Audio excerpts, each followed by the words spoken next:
Da, da, da, da, da, da, da, da, da, da, da, da, da. Boom, boom, boom, boom, boom, boom, boom, boom, boom.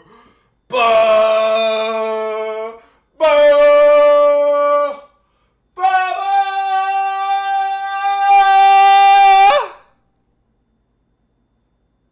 Hi guys, I'm back.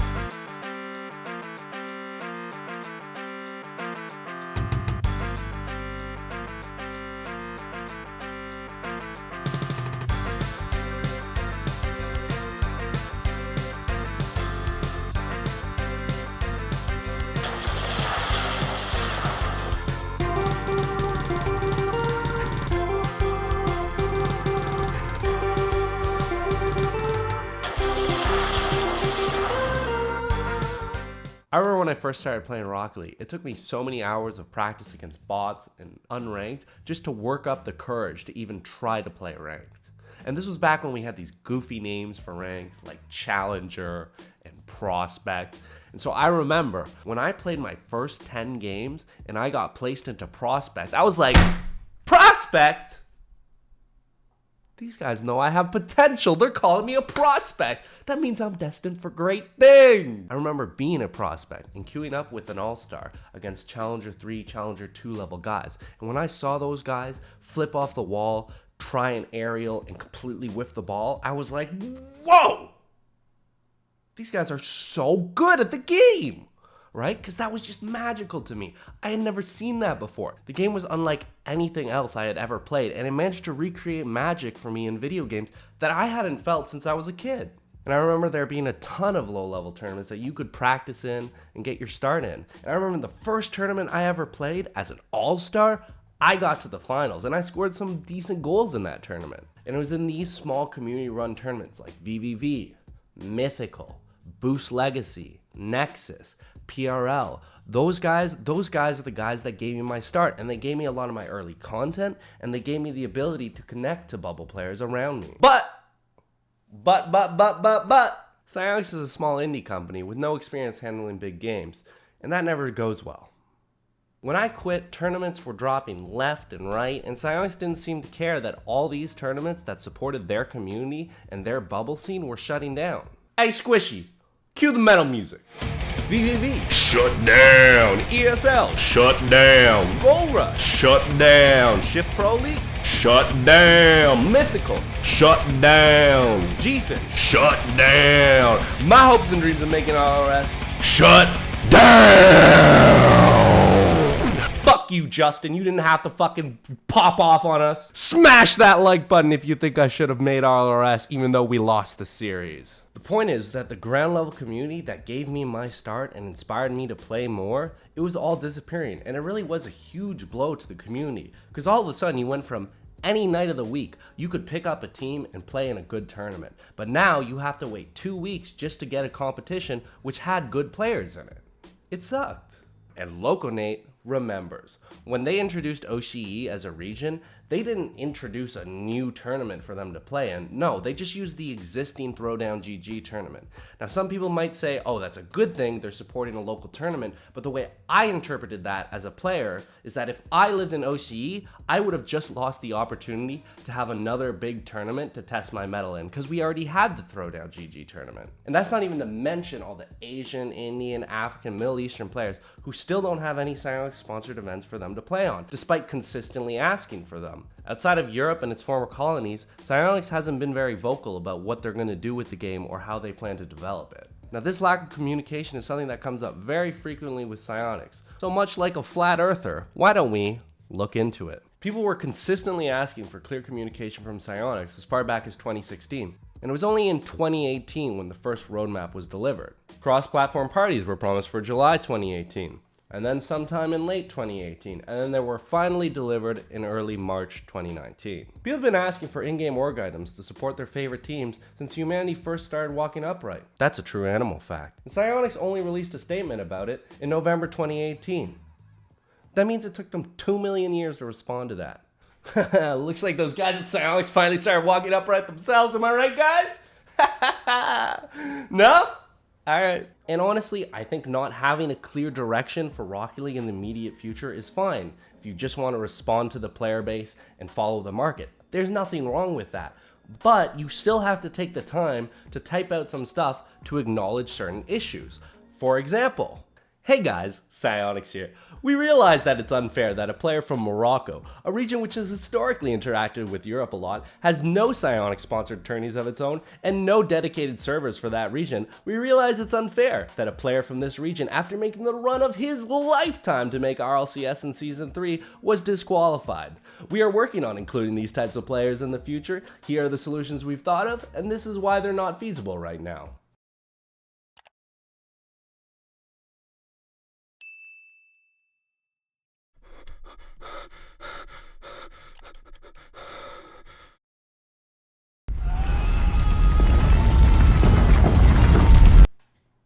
That wasn't so hard, was it? You acknowledge the problem so people know that they exist, and then you've also given solutions so you give off the illusion that you actually know what you're doing.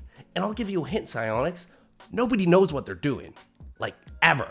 I don't fucking know what I'm doing. I'm sitting here, my fucking camera's on a goddamn ladder. Look at this shit. It's a fucking ladder. I'm talking to a goddamn ladder. What is it?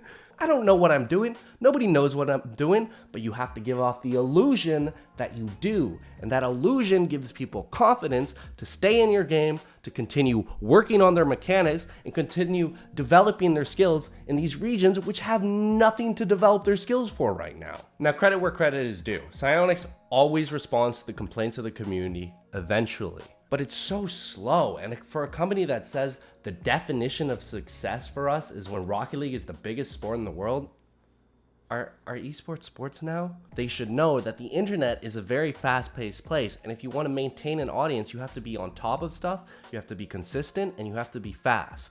And I realize how ironic that sounds, considering I haven't uploaded in 9 months. I was pregnant, alright? A man could never understand what it's like to carry a child inside of him, alright? Now let me ask you a question. How many times have you seen this video? Drop it.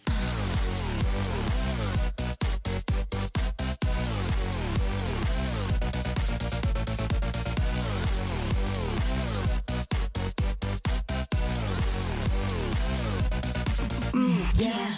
So we've established Psyonix's goal, right? To make Rocket League the most successful sport in the world. So how does an esport stay popular?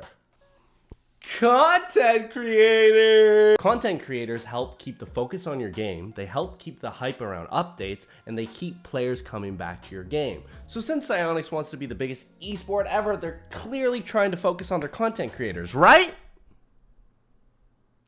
Nope. Are there early sneak peeks for content creators? Nope, none, absolutely none. Are there any special events like tournaments or stuff like that for content creators? Again, no. Psyonix doesn't add stuff to make content on like Fortnite does. Instead, they just add cosmetics, revenue streams, and support for other players, which is all great things, I think, but they don't fit with the vision they supposedly have. Which is why the most popular Rocket League videos and creators rarely have anything to do with Rocket League. Usually, they're just really good ideas for a video that happen to include Rocket League in them. What I'm trying to say is, as a content creator, it's hard to make a video about Rocket League, the game itself, rather than something about the pro scene or the cosmetics that Psyonix has in the game. Now, this isn't just a coincidence. There's a very obvious reason for why this is, and I actually think this is one of the things that Psyonix has done well, is that they've kept the fundamental gameplay of Rocket League the same. However, this has two drawbacks. First, it makes it hard to create content, which is what keeps your game popular. And number two, it fails to keep the casual audience engaged because at a certain point, they're gonna feel like they've experienced everything they can without pouring a ton more time that they don't have into this game. When your game has been out as long as Rocket League, the amount of things to discover as time goes on drastically decreases. At a certain point, wave dashes and flip resets no longer are exciting because you've just played the game so much. And maybe a new mechanic might pop up once every 6 months, but in a week it's just a slaughtered dead horse on the front of Reddit that people are beating the shit out of because it's the first flashy thing to pop up in ages. And this isn't just a Rocket League thing, this is a fundamental video game design question. Do you want to keep changing the base game and you risk alienating your pros, but you keep your content creators engaged and you keep your casual fan base engaged? Or do you want to keep your fundamental gameplay the same, but you risk losing those content creators and the casual player base that keeps your game popular? Rocket League has chosen the second option, which is great for the competitive scene. Like, the last thing you want is your developer adding a new thing the day of a tournament. Seriously, Fortnite, what the fuck is that? What is this? What is this? But that's an interesting choice considering that Rocket League wants to be the most successful sport in the entire world, and all the most popular video games have chosen the first option. Now maybe Psyonix sees that there's more potential for growth as a competitive game rather than a casual game. I don't know the market, they probably know better than me. And since they refer to it as a sport, maybe they believe that Rocket League can be watched alongside games like hockey or soccer, since there's so many similarities between it. But I strongly disagree. I feel like the idea of, why would you watch video games when you could just play them yourself? Even though I wear glasses, I never graduated high school, is way too common of an attitude for people who are 30 years or older for Rocket League to hit a mainstream appeal. So since we can't reach certain demographics, do we just try to appeal to the more casual gamer? But, like I've said, if you keep the fundamental gameplay the same and you don't change anything, you're going to eventually lose those players because they're going to have experienced everything that they want to experience. So how do we keep these players engaged? Now, this is just my personal opinion and not something I've seen other games do, but I think you can keep the casual and the competitive player engaged if instead of changing the base gameplay, you just add new game modes. And Rocket League is the perfect game for this. Just off the top of my head, you can have a game mode where each rocket car gets rocket-powered rockets and you shoot rockets at each other. You could have a game where it's Mario Kart. You could have a game mode where it's like a mini battle royale and you guys get to demo each other. Hey, don't hate it if it works, alright? Do you want your game to be popular or not? Fuck it, dude. Just start stealing the ideas of the Steam Workshop people. You got Quidditch, you got ping pong, you got beer pong, you got literally anything Lethamyr makes. Fuck it, dude. Put the toilet seat in Rocket League. I want a toilet in Rocket League. I want to take a shit in Rocket League. I already did. It's my YouTube channel. Some of these obviously aren't as easy to make as others, but a lot of them, like volleyball, it really shouldn't be that much more than tweaking a few things in the base game and how points are scored. And all of a sudden, you're keeping your casual player base engaged, and your competitive players are still happy because the fundamental gameplay is still the same. It's a win-win situation. Next point. So we've established already that Psyonix is focused on making their game good for competitive. That means that they're probably focusing a lot more on the competitive aspect of the game and making the game as good as possible for those competitive players, right? Well, let's examine that. If you go on Twitter at all, or you're like a high-ranked Grand Champ player, you probably know that ranked is dead. And people have been asking for a hard reset ever since the last one back in Season 3. I don't know if you're counting, but Season 3 was back in 2016. That means it's been 3 goddamn years since that reset. And I kind of understand why they don't want to do another hard reset, because Season 3 was such a shit show. But Psyonix, I don't think Season 3 was a shit show because of the hard reset. I think it was a shit show because it went on for 9 months. That's a long time. And then halfway through those 9 months, you just started giving away GC like you're fucking Oprah or something. What's this? You left me a present under my chair? Thanks, Psyonix. But Nate, I hear you whisper softly in my ear. League and Overwatch are both doing great, and they only do soft resets every season. The thing is, League has 50-minute games, and Overwatch has 15 to 20-minute games. In Rocket League, you can go up an entire rank in an hour if you just win every single game. They're just not comparable as video games. Now, since Season 3, Psyonix has done a decent job of keeping the season lengths a lot shorter. But at this point, the season length doesn't even matter anymore, because after a soft reset, if you're a Grand Champ, within a week of playing, you can get Grand Champ again, and after that, there's no more reason to play Ranked. So Ranked is dead, weekly tournaments are dying down, so where are all these players going? Six-Mans, yeah! Now, for those of you who don't know, Six-Mans is a Rocket League pickup game server which is used to find games with people around your rank. If you win enough games and have a good enough record in a rank, you get to go up a rank. If you lose too many games and you have a bad record, then you go down a rank. And since all the players are going to six-mans now, ranked and weekly tournaments die down even more, and all of a sudden, six-mans is the only way to improve. And if you don't like six-mans, well then you're smack out of luck. Rocket League was the first online competitive video game that I ever played. So when I started, I tried to be the nicest motherfucker that anyone's ever seen. You know, good luck, have fun every game. Thank you every time my opponent tells me nice shot, even if it was sarcastic. I just tell my opponent, nice shot, every single time they scored, no matter how tilted I was. And when someone started flaming me and called me an idiot because I couldn't hit the ball that was moving for 2 seconds per hour, I'd be like, where does he get off? And then I would mute him and ignore him forever. Now you see, the thing is, in six-mans, now you're in a voice chat with someone, so you can't really avoid that toxicity anymore. And then also, there's an entire chat where they can flame you publicly. Now, I was lucky enough that this never happened to me, but watching Rank A shit on Navy Striker every single hour of every day got old real fast, man. Now, if you're the type of person who went into ranked with the attitude of, oh, it's okay if I lose, I just want to improve on this, this, and this, well, all of a sudden, it's a lot harder to do that, because you're playing with two people who care very deeply about their six-man's record. And if they're losing, they're going to slam their desks, they're going to make passive-aggressive comments, so all of a sudden, instead of wanting to work on, like, reads, say, or something like that, they're just going to tell you, oh, no, don't go for it if you can't do it. So you don't actually get that chance to improve. Now, obviously, you can still do this stuff and try to improve, but my point is, it's a lot more mentally draining and really bad for your mental health than I believe it should be. And here's the thing I haven't mentioned about six-mans yet. And remember, this is pretty much the biggest and only way to improve at a high rank.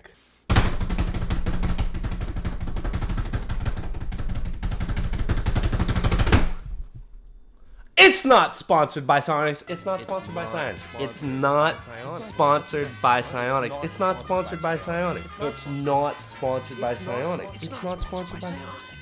It's a community-run organization not sponsored by Psyonix. So how can I blame the admins of this server when they're just providing a service to the community free of charge, free of pay, on their own time, a service that the community has been asking for years? And this is what I meant about Psyonix being too slow. This is a huge part of the high-level community that Psyonix has absolutely no control over at all, and it's all because they were too slow in responding back to their community and delivering the things that their community wants. Now, if you can't tell at this point, I don't like six-mans. It doesn't feel fun. It doesn't feel like a community I want to wake up and go to. Shouldn't games be fun?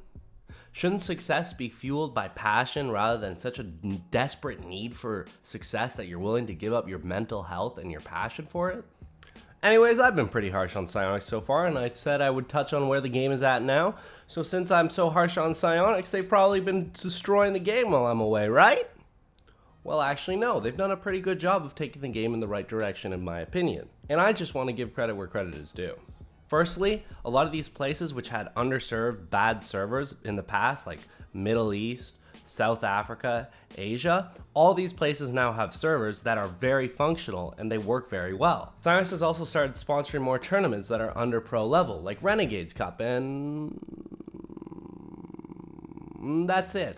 But it's a step in the right direction. Now, I said earlier in this video that Psyonix doesn't do anything for its content creators. However, very recently they partnered with some of their content creators to do giveaways. Now, I don't think this is how you leverage your content creators at all, but it's a sign that they acknowledge that they exist and they're trying to leverage them a bit. All in all, I think Psyonix is constantly improving, and they do always eventually get around to the stuff that the community complains about. But it's pretty slow, and a lot of that stuff doesn't really gel with the vision that they supposedly have for Rocket League. I feel like people who pick up the game today are still gonna have that same sense of wonder and awe that I had, but right now, as the game is, it just doesn't have the ability to maintain that for me. And this leads me to why I quit. I quit because I burned myself out. I overplayed the shit out of this game. But at a certain point in this game, once I was like, oh, I don't want to do competitive anymore, I felt like there was nowhere to go. There was nothing for me to do really anymore as a casual player. There was nowhere for me to go as a content creator. And I felt like any change that would come about to fix these issues was coming way down the line, like maybe in a few years' time. So I didn't really feel any reason to stick around. And I know there's going to be people who don't believe me, but I'm not saying this because I'm salty or because I failed to make it as a pro. I'm saying this because I genuinely love the game, and I genuinely love all the memories that Psyonix created for me, man. LAN was literally the best trip of my entire life. And I'm not joking when I say that. I loved meeting everyone there. This community is just one of the best communities I've experienced anywhere. Everyone has been so friendly to me. I have nothing but positive experiences to look back on. And I genuinely love this game. And I really, really would love if Psyonix was able to make it succeed and take it to another level. But I feel like the direction in which it's going at, it's not going to get there. It's just, I don't know that Psyonix has what it takes right now. And that just makes me so incredibly sad. And it really does. Fuck. I love looking back at my old videos, seeing how much fun I used to have with this game. And, fuck. And it's really sad to me that that magic is sort of gone now. I wouldn't trade a lot of my experiences in this game for anything in the world. I really mean that. But this game is just, it's not where I'm at anymore. It's not something I can do anymore. It's just not feasible for me anymore. I want to thank you if you've supported me so far. I really appreciate that. I think I'm done with Rocket League content. Like I said, it's just not where I'm at anymore. I don't think the channel is going away. I think I do want to still make content. But unfortunately, I don't think that's going to be Rocket League content anymore. It's just not for me anymore. I get it. If you didn't subscribe, you subscribed for Rocket League content, and that's not around anymore. I get it if you want to go. That's cool. Anyways, I do have a bunch of videos in the works. I can't promise a regular upload schedule, but thank you guys, truly. And I still, honestly, I still have friends in the community, and I still have people who I'm going to be talking to all the time, and who I do talk to all the time. But yeah, it's over. It's over. All right. Anyways, I'm saying it again. I plan to start doing other types of videos. It would mean the world to me if you were to check those out. And also, I had a 20,000 subscriber montage made way back, like almost a year ago, and I never got around to posting it. So once we get those extra 300 subs and hit 20K, I will post that, and it'll sort of be a goodbye montage to Rocket League. Anyways, thank you guys for watching. I love you all. See you next time.